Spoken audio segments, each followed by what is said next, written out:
I Will Hold Space for Your Darkness, a first responder mental health podcast hosted by me, Erin Jane, where we have conversations about what it's like to perform a first responder role and the mental health challenges that can accompany it.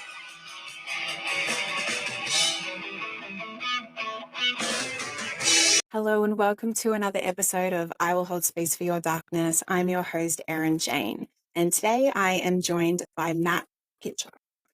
So Matt has a 22-year career in law enforcement, working in the Charlotte-Mecklenburg Police Department in North Carolina and Monroe County Sheriff's Office in Florida.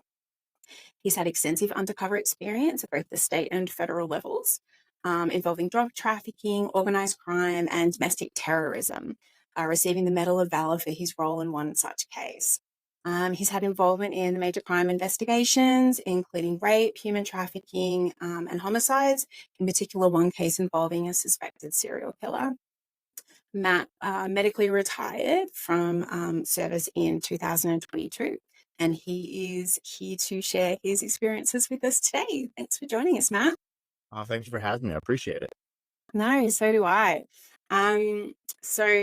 Wealth of knowledge and experience, and I'm super excited to chat with you today. First of all, we'll sort of just come out of the gates and what actually made you interested and go down the path to become a first responder and in particular law enforcement.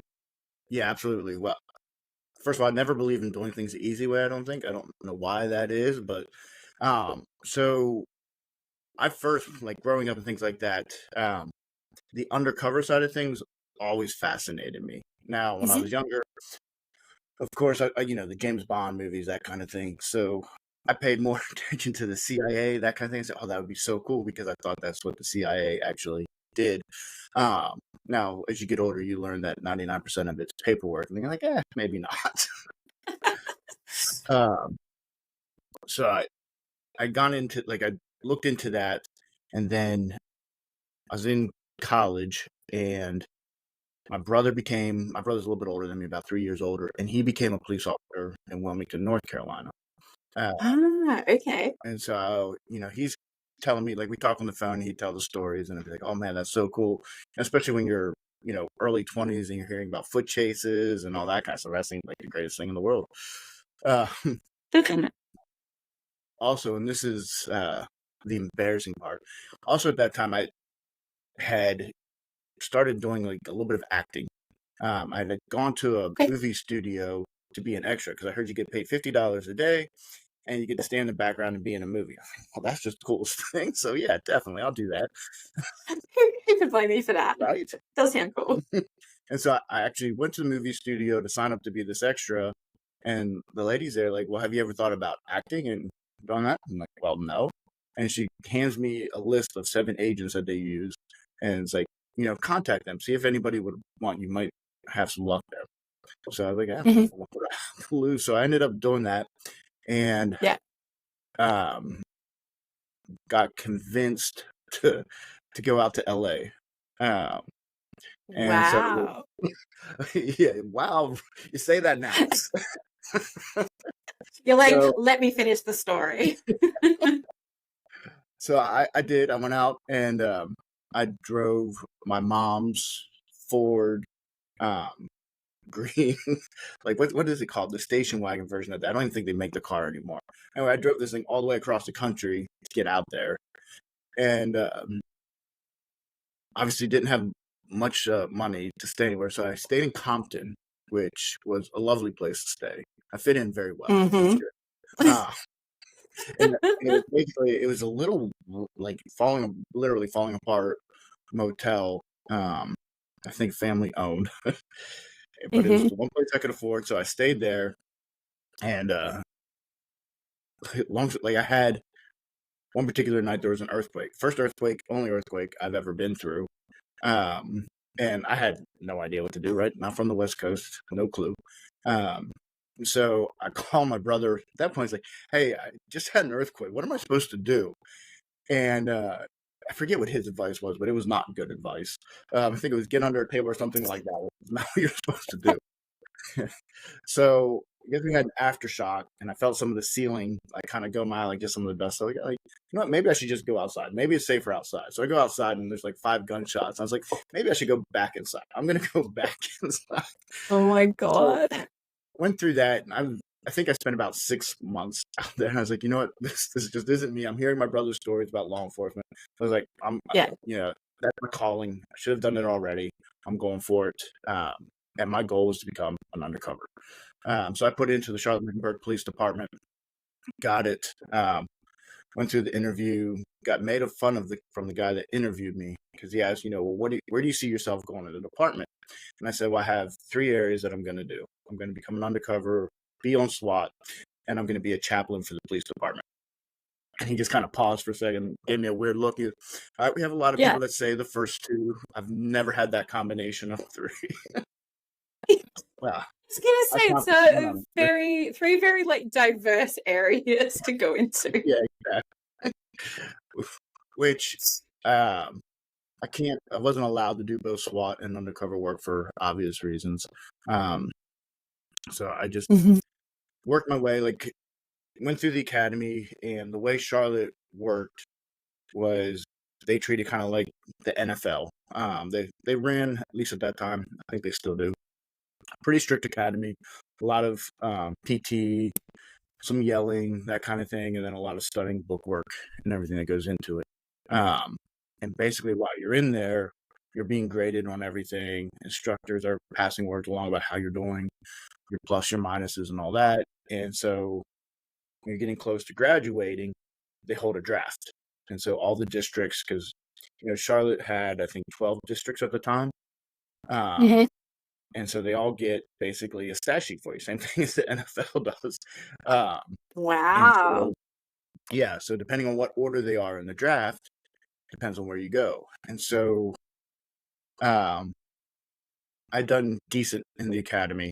And so I guess I was at the top of the list. Not the very top, but the district that had a bunch of drafts right in the beginning was called Baker 2 at the time. And Baker 2 was the district I didn't want to go to. Nothing wrong with it, but it was considered the easiest district. Like it was the least of the violent crime, none of the action, all the stuff that you want to action, be challenged, all that kind of thing. Exactly. So I originally was slated to go to Baker 2. I was kind of disappointed about that. And then a sergeant from David 3, where I wanted to go, came and saw me and said, hey, would you be interested in coming to David 3? We're looking at making a trade with Baker 2 to get you. And I was like, oh, yes, I'll do anything. Please let me come. So really very much like the NFL is like, you got traded. Yeah, I did. And it worked like best thing that could have happened. Yeah. So how old were you when you joined or when you got in? That's a very good question. 22, 23. It was in July 2000 is when I went with CMPD. Let's see, I was born in 77, so 23. Actually, I think exactly 23. I turned 23 when I got hired, pretty much. So I went to David 3, and by far the best thing that could have happened. It's a very violent district, or it was at the time. Shootings were common practice, and then obviously homicides were up there too. And it was almost every single night that you'd be in foot chases. Fights were common. So, you learn quickly or you were in trouble. They sink or swim. Yeah. But you also learn very quickly how to talk to people, how to communicate, and learn that no matter where you are, not everybody is bad. Which is a really obviously important thing to learn, or not everybody is good and not everybody's bad. I had a training officer who, I don't even know if you're allowed to say this anymore, but it was the best advice you could give, is if you want to stay alive in this job and you want to do the job well, you have to know when to punch somebody and when to hug somebody, and you have to know the difference. And that's true. I'd say that's pretty accurate, yeah. Yeah. I feel, unfortunately, today we've lost some of that. I mean, there unfortunately is a time that you have to punch somebody. It's not an option thing.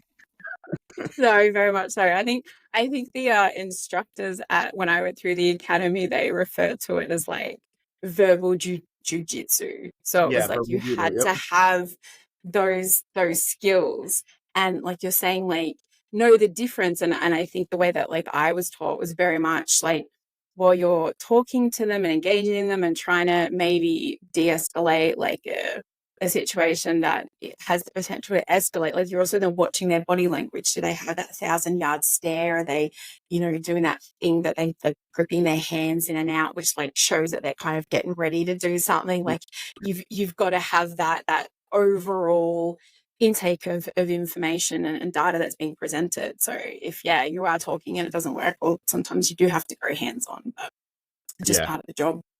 I hate that 1,000-yard stare. Oh, I hate the 1,000-yard stare. Like, you just know. Every time you see, like, oh, this is going to be a bad day. You're like, fuck, this is going to go south quick. Yeah. I don't even know why I'm talking right now because I know you're not listening to me. Yeah. I think we've all had those ones. Yeah. And so was it David 3? Is that what the kind of Yeah, place that's what the called district was that called. you And they went changed to? all the names now and all that. But Yeah. So that was kind of, for want of a better term, kind of like just uniform duties, like on like visible uniform out on the street, general patrol, that kind of stuff. So for the most part, and again, I wouldn't recommend this, and there's no way you'd get away with it today. But obviously, I knew I wanted to go into undercover work. Like there was no ifs, ands, or buts about it. Yeah. Which So your I did. acting skills probably came in handy. There you go, right? My failed acting, because I always refer to this, I'm a failed actor and undercover. I'm sure they came in handy. Exactly. But I went and I created what, and you probably know this, I forget what it stands for, but they were called Sarah projects. And it was basically community improvement projects. And it was real big Okay. with the community policing at the time. And so I decided, hey, I know what I can do. So in order to help myself with the undercover side of things, I came up and passed it through my sergeant, and he approved it, which he should not have done. Was to go out there and start doing undercover work, street level, because we had a ton of the street level drug dealers, the corner dealers, and all that. And I said, I'm going to go up, do a buy, and I'll have a marked unit right around the corner. So right after I do the buy, give the description, they come in and snatch them, and we're improving the community. Well, it was at best probably a year on when I started doing this. Highly not recommended. Zero training in undercover work. Yeah, just stupid all the way around. It's one of those ones, don't mistake good luck for good tactics. There was no good tactics. It was just fortunate luck. So I did that, and we had success, but again, good luck, not good tactics. Yeah. As an Aussie, I would say that you had more ass than class back then. Exactly, 100%. And I'm funny because also, like, this is how things have changed. So when I was with my FTO, Vice called in one night. Obviously, this is where I want to go. And it's like, hey, we're getting ready to do a search warrant. We need a uniformed officer. Well, my FTO is like, oh, you need to get this under your belt anyway. So we meet them they're in the van. We meet them in the van. I just jump in. They say, all right, this guy's hitting it, and you have to be the first one through the door because you're in uniform. No idea what I'm doing. They put you first in the fucking stack with no experience. Are you serious? Yeah. So they hit the door. They hit the door opens. I literally run straight through the living room, pass up like 3 people because I'm an idiot, and just keep running. I guess I'm going for the wall. I don't really know what my game plan was on this one. I get to the kitchen and fall through the kitchen. Like the floor was soaked. They had let the sink run. Like the sink was clogged with a diaper. Your trap house. And so it had been running over. Must have been for weeks or months even. Because I hit that wood floor and I went right through it. So I embarrassed myself on my nice first search warrant, but then they explained how you do it. Yeah, but I also look at it like in obviously not great, but in hindsight, the worst thing that you could have done was go through the door and then stop, because then obviously you're preventing like the egress of like everyone in piling in after you. So at least you kind of didn't make it unsafe in that aspect. Looking at like the positive side of things. Yeah, and I did later on want a search warrant where shots were fired, and the guy in front of me froze in the doorway. We literally knocked him to the Oof. ground, and everybody ran over because you don't Yeah. have a choice. The game's on at that point. You don't stop. Yeah, Um, very much so. And so was it working at David or David 3? I'm aware that you lost some like good friends and colleagues that you worked with. Were they in the same like department as you, or were they at a different station? no, they were in David 3 with me in my station, and so at that point, this would have been 2007. I was Okay. with the division, but at that point, I was pretty much doing all undercover narcotics work.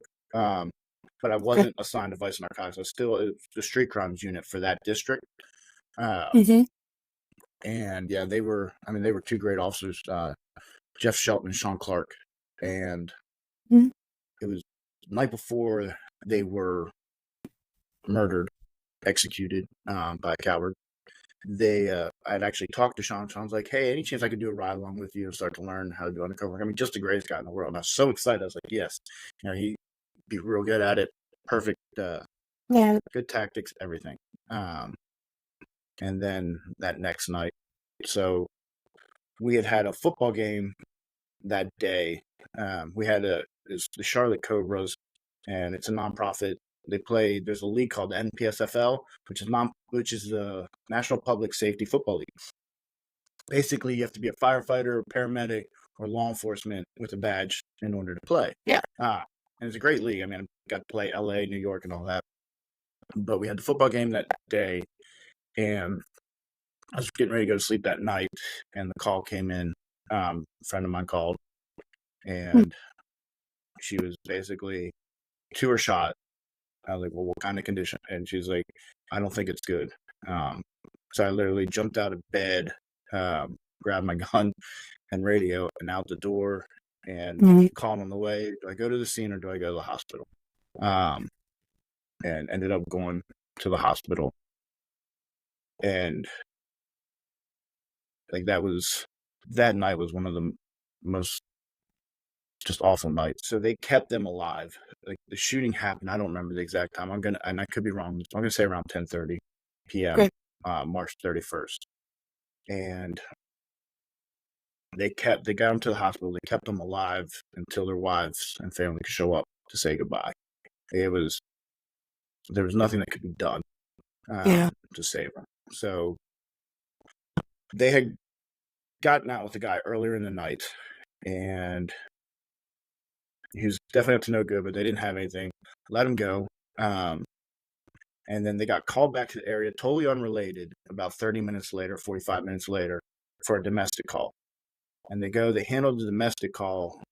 Well, this coward had saw him go to his apartment to handle the domestic call, and waited till they came out, and they came up behind them and shot them both in the back of the head. Just like I said, a complete coward and loser. And I won't say his name. That's why I keep calling him. He's just a coward. No. No. So I'm so sorry to hear about the loss of your friends. That's tragic. And I can, I know of obviously like similar kind of things that happened in my police department, I think mostly prior to my time in there. And it just, that haunts a police department, something like that. yeah, and I mean, obviously, especially those of us from David 3 and stuff, we still every single year. Matter of fact, we just, was only 10 days ago, because technically their death was on the 1st because of keeping them alive until the family could get there. I mean, that was just the early hours. still so vivid seeing their wives arrive. And you can't. I'll never be able to understand what was going through. Like I just can't. There can't be anything worse. And like, Sean, he had basically a newborn. Well, she was pregnant, and then I guess he was probably about 3 at the time. And it's funny, not funny. The child she was pregnant with, he looks just like Sean. Really? But That's to just, give, oh, to show you how strong the wives are, they have both gone on to do some great things um, in honor of Sean and Jeff. And yeah, I can't, I mean, they're stronger than I could ever be. They're incredible. Some terrific women, to say the least. no, I mean, yeah, so devastatingly sorry, and I appreciate you even talking about it, because you can see how much it even still impacts you, and it's just, yeah, the worst of the worst when you're in that law enforcement realm. It's literally what we all hope doesn't happen Yeah. to And your it's funny, partner and your friends. you and I have been talking about working on writing a book. Um, and that chapter is a chapter I can't finish. Like I have part of it. That Yeah, one of these times I just have to suck it up and get through it, but I haven't done it yet. that's a that's a heavy chapter to write, man. I wouldn't blame you for that one. You have it Yeah. all. Have it all. Um, but no, thank you for sharing that with us. So obviously, when you've joined, and like you're saying, you just had like such a like tunnel vision career trajectory. So tell us sort of how you kind of got to doing that, or being in a position to do the UC work. So I did, I came with that Sarah project early on to start to build that. And then Mhm. uh, I've been very fortunate to have a lot of success with confidential informants and working informants, which is obviously a big part of that role too. And Yeah. then also the undercover aspect. So I got into the street crimes unit and proved myself to be very good at buying dope, which I don't know if that's a good thing to be good at or not. I haven't figured that part out yet. I'm working Eh, you can take it as any sort of compliment. Let's be positive. but I'm also good at picking up prostitutes. So I'm good at a couple things there. Wow. Your wife must be like real pleased with you. So my sergeant one time, we had a certain area that was really bad for street prostitutes, like prostitutes working the corners, walking up and down. Mhm. And my sergeant calls and says, "Hey, I need you to pick one up." So no problem. He left out some details when he told me this, but it happened to be a Hispanic male. It was not a female. And also didn't speak English very well or at Oh, all. Jesus. So we communicated through body language Hmm. That as would to have been what fun and I interesting. wanted and what he needed to receive in return. Oh, Jesus. So obviously, my sergeant very much enjoyed this one, and Oh, I bet. decided to take, because the subject was normally a cross-dresser and actually had his wig in his hand, um, and also a bag with his dress in it. So after he's arrested for the prostitution aspect of things, my sergeant in Spanish asked him if it'd be okay to take his picture, and he was all about it. He had no problem at all. Thought that was a great idea. And so my sergeant took his Oh, picture. dear. This was the beginning of December, and my sergeant went on to also feel like, hey, this would make a great Christmas card to send to everybody, including me and my family. So I was going to go up at the, police department somewhere. Like, what are they going to do with it? That's ingenious, actually. yeah, smart guy. Got to give him points for effort there. Yeah, exactly. So he got me on that Uh, one. No, yeah. it was fun. So that I was mean, God, if you can't have fun with that kind of stuff, you're going to be in the wrong job. yeah. That and my other claim for fame. Well, I have a couple that I'm proud of on the street level side of things. Yeah. And my brother just found this story out, and I had totally forgotten about it. And then he was meeting with somebody who happened to be now a captain, or major. I think it's captain, in CMPD. And he goes, "Oh, you're Mass brother? Oh, I got stories for you." Um, and we had done a search warrant one day, and we're still in the van. And obviously, I was DC, so I was still in plain clothes. I was the one who would always drive the van, that kind of thing. Um, Mhm. and we were done with the search warrant, and we saw a prostitute walking down the street, and they made a bet because I have all the uniformed officers in the back of the van. And they said, we bet you can't pick her up and make a case on her. Well, you know, law enforcement, you can't turn that down. You've got to do it. So I circle back around and get her in the van.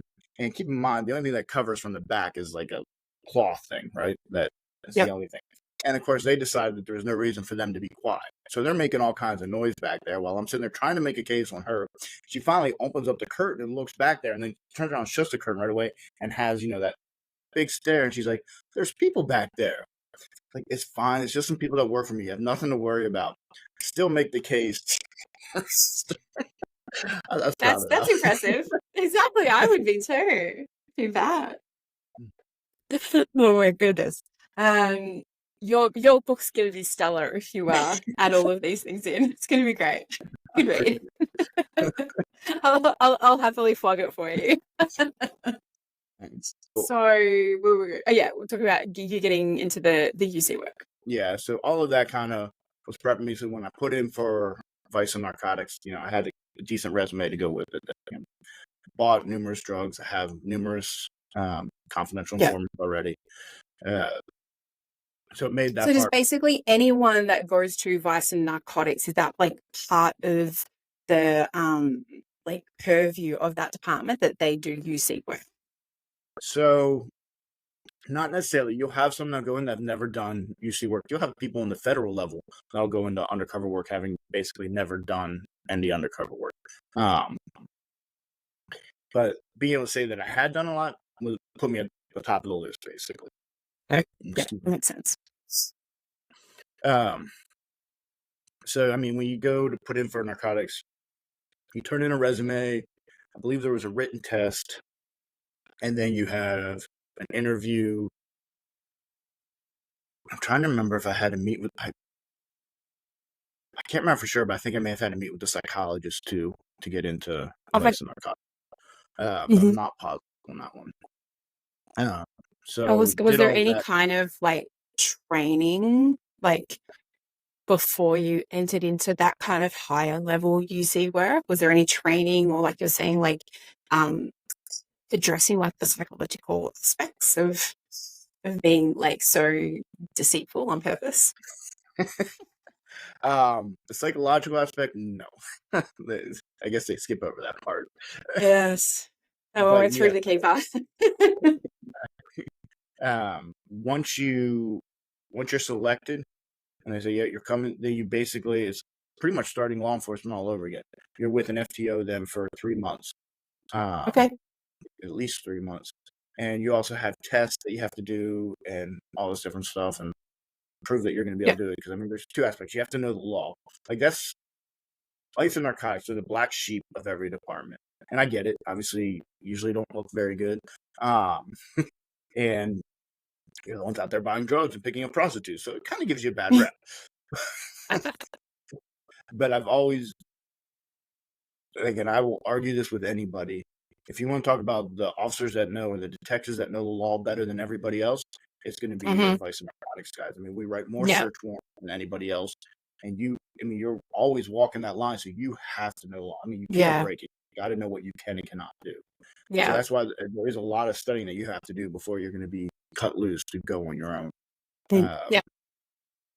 And then, you ride with the FTOs and they'll have you do all kinds of dumb stuff. I had an FTO that had me going to the mall and says, well, we're not leaving until you get 3 phone numbers. And it can't be trying to pick girls up on a date. It can't be any of that. You have to figure out another way to get 3 phone numbers. However you have to do it, do it. And it's just teaching you to think outside the box a little bit and to get it. And I'm trying to remember, I went into a store for one and basically got them talking about a certain product and all that. And they were like, yeah, I haven't used it yet, but I have been curious about it and all that. And I said, well, if you want, give me your phone number and I'll try it out and I'll let you know what it's like if it works. Yeah. And that, so, but it's just teaching us the kind of think outside the box. Well, and also not only think outside of the box, but to be able to think on your feet. like Yeah. is what I can imagine. Obviously, I haven't done any UC work, but I imagine just would be so incredibly crucial just to be able to like have that instantaneous, like, nah, I know how to tackle this, or I know how to get around this, or navigate it, or to keep, to keep yourself safe. Yeah, and to be comfortable with your decision making on the spur of the moment, because once you make a Mm. decision at that point, there's no turning back. Obviously, you got to roll with whatever you say. Like if you're dumb Yeah. enough to say you're a billionaire, you've got to figure out then how to make a case around being a billionaire. Yes, yes, which is, an interesting segue, one might say, Matt. Well, I make fun of myself because that was I thought the case had already gone south. So this is the first long-term deep cover case, and Mhm. we're kind of fast forwarding, but that's all right. So I had gotten hurt playing football, blew out my knee, and so I had surgery done on it, and so now I'm coming back from that 4 months later, and tried to pick up where I left off, and obviously your informants and stuff like that move on, so you're kind of a little bit starting from scratch. And one of the last people I dealt with was a stripper who I was buying cocaine from her, just started buying cocaine from her. I bought one time from her. I was like, I got nothing to lose, so I call her up and I'm like, hey, remember me? Still dealing? Um, so I end up.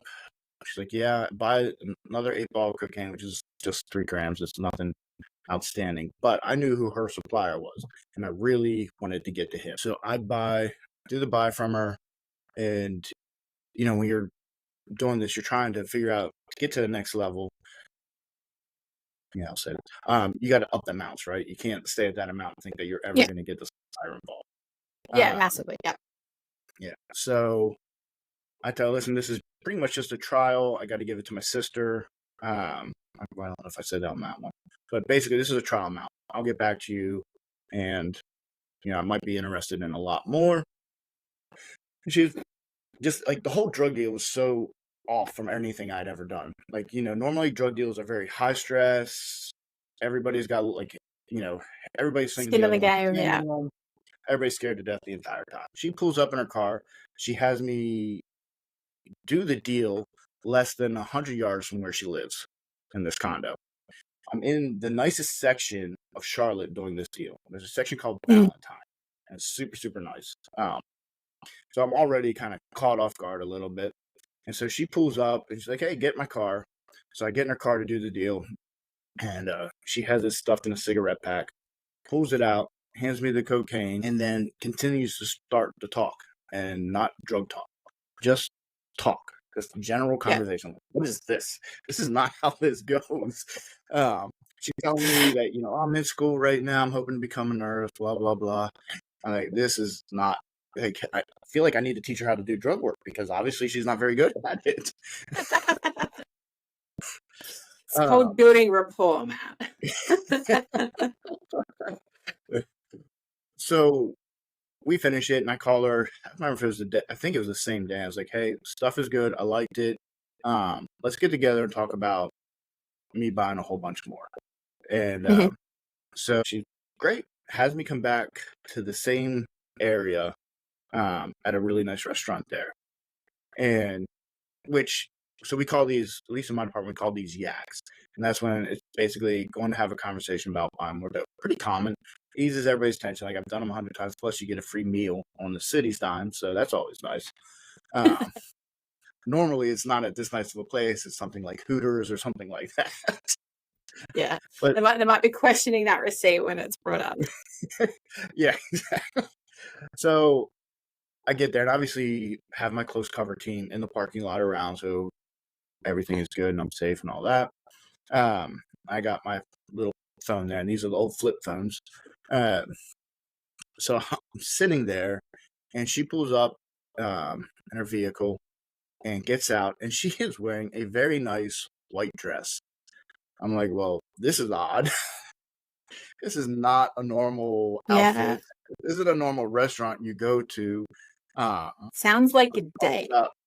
And it's funny, you're not the only one who thought that. So it doesn't take long before Oh, my wow. close cover team also sees this. And they're basically, holy shit, you're using the city to go out on a date. I'm like, oh, this is not good. um, so she sits down and, yeah, she thinks it's a date. Like, conversation Oh, isn't yeah. about, oh, like, oh, this Yeah. case is over. I was like, if she's trying to date me, this is not gonna work. I'm gonna have to figure out another way to supply her. So I don't really care at this point. So I was like, you know what? Good to have a little fun for the next little bit. And that's where the billionaire comes into play. She's like, well, what's your story and all this? I'm an orphan. I had a trust fund and got lucky and was able to turn it into $1 billion kind of thing. And never say that to a stripper. Just don't.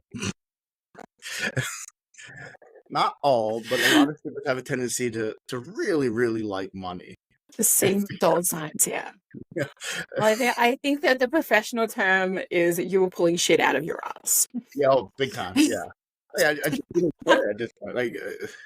Obviously, I would never ever recommend saying that to anybody. You don't want to say yeah, but at that point, you're kind of like, what have I got to lose? Yeah, exactly. I mean, I literally thought I'm going to be turning around signing a warrant on her for the dope I already bought, and either she worked as an informant or I'll figure out another way around it. So we do end up talking about dope later on in the conversation, and she's like, I'll talk to my supplier. Shouldn't be an issue to get you whatever you need. Like, I don't know. I mean, it was not a long conversation about dope. That was not the purpose of this dinner, apparently, which I did eat well. So, I mean, it's important. I felt that was good. And then I get back to my car after my date, and my sergeant had left me a message to give him a call whenever I was done with my date. And he just made fun of me.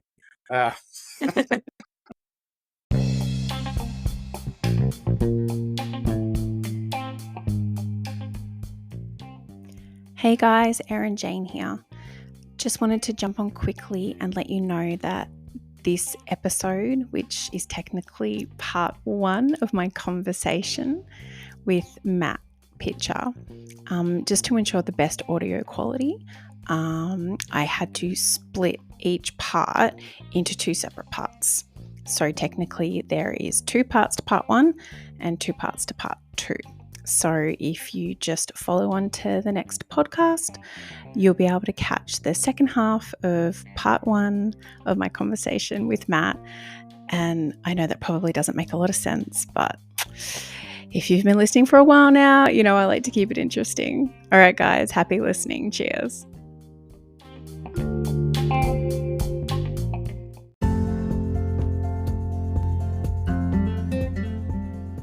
Hi guys, it's Erin Jane here.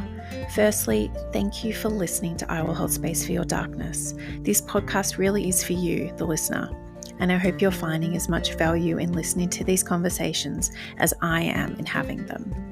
If you'd like to offer any feedback, suggest a subject matter, are interested in being a podcast guest, or would like to get in contact to receive first responder life and wellness coaching services, please reach out.